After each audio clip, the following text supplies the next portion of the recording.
हरियाणा के मुख्यमंत्री नायब सैनी ने आज बतौर वित्त मंत्री हरियाणा का बजट पेश किया है, जिसको लेकर काफी लोगों का कहना है कि ये पहली बार ऐसा है जिसे ऐतिहासिक बजट कहा जा सकता है। फरीदाबाद के लिहाज से भी देखा जाए तो कई ऐसी चीजें फरीदाबाद को मिली हैं जो मील का पत्थर आने वाले समय में साबित होंगी। चाहे अगर पॉल्यूशन की बात करें तो पॉल्यूशन के अलावा सूरजकुंड जो अंतर्राष्ट्रीय स्तर पर अपनी पहचान बना चुका है, सूरजकुंड मेला, उसको अब साल में 2 बार लगाने का इस बजट में ऐलान किया है। पीपीपी मॉडल के तहत यहाँ बस अड्डा बनाने से लेकर इंडस्ट्री को बढ़ाना और जो बड़ी लंबी मांग उद्योगपतियों के व्यापारियों को नॉन कन्फर्मेबल एरिया को कन्फर्म करने के लिए जो ऐलान बजट में किया गया है, इससे काफी खुशी व्यापारी वर्ग में देखी जा रही है। फिलहाल हम फरीदाबाद के इंडस्ट्रियल मॉडल टाउन में हैं और यहाँ तमाम जो उद्योगपति और व्यापारी है उनसे बात करेंगे कि किस तरह का ये बजट है और आने वाले दिनों में इसका बजट का क्या असर पड़ेगा। हमारे साथ में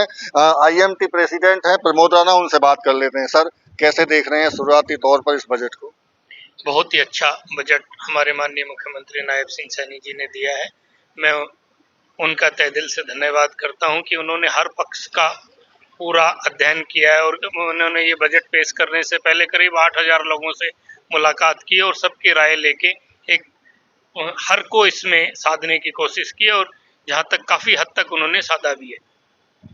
फरीदाबाद को औद्योगिक नगरी कहा जाता है और इस औद्योगिक नगरी की सबसे बड़ी जो परेशानी थी वो नॉन कन्फर्म एरिया को लेकर थी। ये एक बड़ा ऐलान इसको किस लिहाज से देख रहे हैं? ये तो काफी बड़ा ऐलान है। करीब 22,000 इंडस्ट्रीज जो हमारी नॉलेज में है, बल्कि हो सकता है इससे भी ज्यादा हो, नॉन कन्फर्मिंग एरिया में अपना उद्योग चला रहे थे और उन पे एक तरह से तलवार लटक रही थी नॉन कन्फर्मिंग के आए दिन उनको चालान का डर सताता रहता था, क्योंकि वो वहाँ पे रहते हुए बहुत सारी एनओसीज नहीं ले पा रहे थे। तो उनको तो एक हमें ओवरऑल इंडस्ट्री को बहुत बड़ी राहत माननीय मुख्यमंत्री जी ने दी है। आप कैसे देख रहे हैं? जो नायब सिंह सैनी जी ने ये बजट पेश किया है, काफ़ी अच्छा बजट है बिजनेसमैन के लिए खासकर।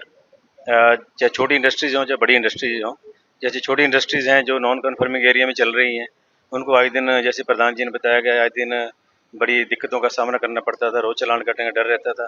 तो उन पे सरकार ने कन्फर्म करने की बात कही है। सरकार ने कन्फर्म करने की बात की है, बड़ी राहत अगर फरीदाबाद जैसे, लेकिन उद्योगपतियों से भी मुख्यमंत्री ने मुलाकात की, उनकी सलाह मांगी और लगा आपको कि बजट में जो सलाह आपकी तरफ से दी गई वो दिख रही है?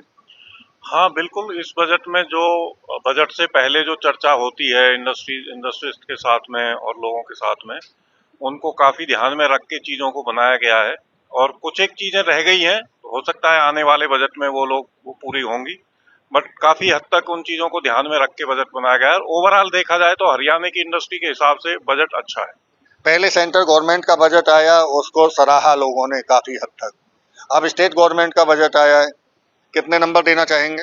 मैं तो 100 में 100 देना चाहूँगा, क्योंकि ये एक ऐसा पहला बजट है जिसमें सभी वर्ग को खुश किया गया है और सबसे बड़ी खुशी की बात यह है जो नॉन कन्फर्मिंग एरिया को कन्फर्म किया गया है। इससे तो ये समझो कि 4 चांद लग जाएंगे हमारे फरीदाबाद एरिया। फरीदाबाद को पॉल्यूटेड सिटी कहा जाता था, नंबर 1 का में शुमार हो चुका था। अब ईवी बसों को चलाने का जिक्र किया गया है, खासतौर से फरीदाबाद, गुड़गांव या जो एनसीआर का लगता हुआ हिस्सा है। कैसे देख रहे हैं आने वाले दिन में कितना फर्क पड़ेगा? देखिए, निश्चित रूप से पॉल्यूशन को कम करने के लिए जो सरकार ने ईवी को बढ़ावा दिया है, उससे पॉल्यूशन में कमी आएगी। ये सीधी सिंपल सी बात है। कहा तो ये जाता है कि उद्योगों की चिमनियों से निकलने वाले धुएं की वजह से पॉल्यूशन फैलता है फरीदाबाद में।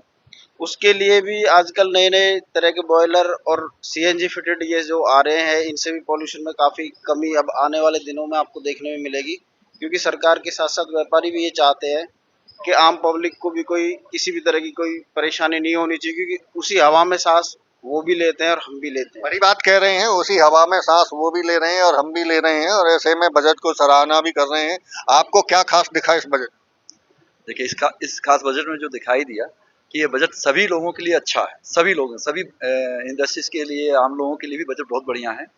सबसे बड़ा जो फायदा मिला सभी लोगों ने बताया पा रही हैं और ऐसे में अपने अपने फायदे के हित से देख रहे हैं इस बजट को और इसीलिए जिक्र बार बार नॉन कन्फर्म एरिया का आ रहा है। लाडो योजना एक इनके जो संकल्प पत्र भारतीय जनता पार्टी का, उसमें उन्होंने बढ़ चढ़ कर उसका जिक्र किया और अब उसके लिए प्रावधान करने की बात की गई है।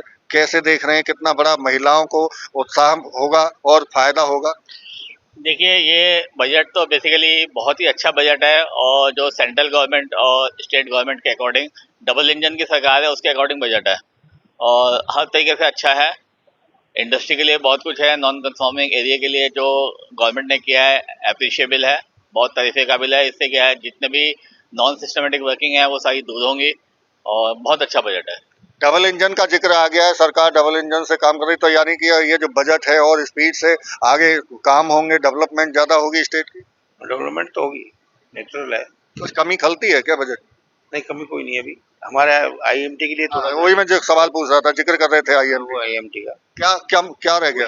एक ईएसआई हो जाती है और छोटे मोटे जो भी एक मेट्रो का है, आप उद्योगपति हैं, बताए छोटे मोटे है क्या, एक क्या मेट्रो चाहिए? का है, एक आई ये ईएसआई है और एक मदर यूनिट की भी बात चल रही थी हमारी, वो भी आ जाती तो हमारे लिए बहुत बढ़िया होता मेट्रो। देखिए, तमाम लोग इस बजट को सराहना करते हुए दिखाई दे रहे हैं और 100 में से 100 नंबर भी देने की बात की जा रही है, लेकिन कुछ कमियां इस बजट में जो रह गई हैं उनको आने वाले दिनों में पूरा करने की उम्मीद तमाम उद्योगपति भी लगा रहे हैं और ऐसे में इस बजट की सराहना भी कर रहे हैं।